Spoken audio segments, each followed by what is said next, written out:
Now we're going to move ahead a little bit to the Kashun dynasty.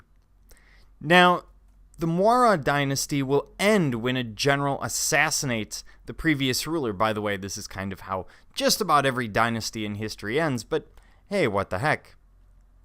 We're going to have a couple of dynasties in between, and eventually we get to the Kashan. And they will grow rich on trade from China to Rome because of the Silk Road, which passes right through their empire, really through sort of Afghanistan, just to the north there. And one of the things they're going to do is they're going to push this idea of patronage, of paying for great Buddhist temples, amongst other things. And that's where we get the Sanchi Monastery. So these regional dynasties will unite in the patronage of Buddhism in general. We see the construction of a lot of Buddhist monasteries, and Sanchi becomes really one of the most prominent. Why they're paying for Buddhism? Because they're getting something out of Buddhism. Buddhism is pacifistic. It encourages people to accept those things that are around them. It encourages them to accept that suffering is part of life. And in doing so, you also happen to create a people that are willing to accept the circumstances around them, which from a ruler's perspective isn't necessarily a bad thing. So, Sanchi is the home to the Great Stupa, which we see here. And this is effectively a reliquary.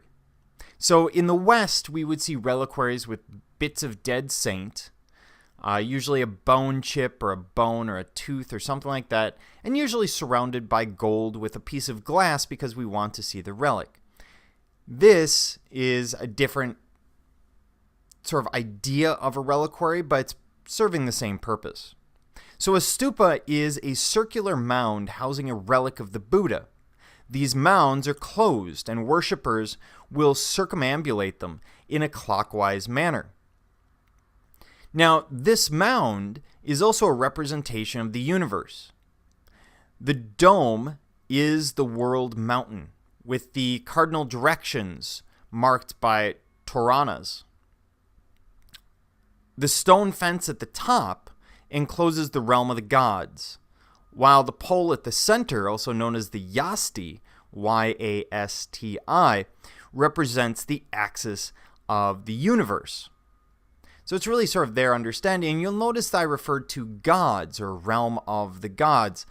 Even though Buddhism is effectively agnostic, it doesn't mean that the actual practitioners don't have other beliefs. So you still have this conception of the possibility of gods. They're not completely wiping them out. The stone fence around the structure separates the secular from the sacred. The current form that we see here actually dates to 50 BCE to 50 CE. So they're rebuilding it over time. And what we see here is an earth and rubble dome, about 50 feet tall. Worshippers will enter a gateway, walk the lower circumambulation, and then go up to that second level and walk the circumambulation again. There are also about 600 inscriptions to memorialize donations by hundreds of people, which is interesting because you wouldn't expect to see that. It seems to us like a very modern idea. Also, that gate and fence are important because they're separating the sacred from the profane. They're letting you know you're walking into sacred space. Veneration here is open to everyone, and in the middle of it is supposed to be 9 hairs of the Buddha. So inside this rubble dome, there should be these hairs of the Buddha. And the interesting thing is it really does take an act of faith to believe that they're in there. Because there isn't a window, there's no doorway in that allows us to look at them. We simply have to ask ourselves to believe that they're in there, and therefore that they can assist us in our meditation or be the object of our veneration. Now, I mentioned the Tornanas before. These are those 4 gates at the 4 cardinal directions, and each one is ornately carved. At this time in history, they're not regularly carving or imagining the Buddha in person. It doesn't mean that they find it particularly offensive. It's simply not the way they're conceiving of Buddhism. So we don't see the Buddha, but we do see images from his life where we'll see metaphors for the Buddha.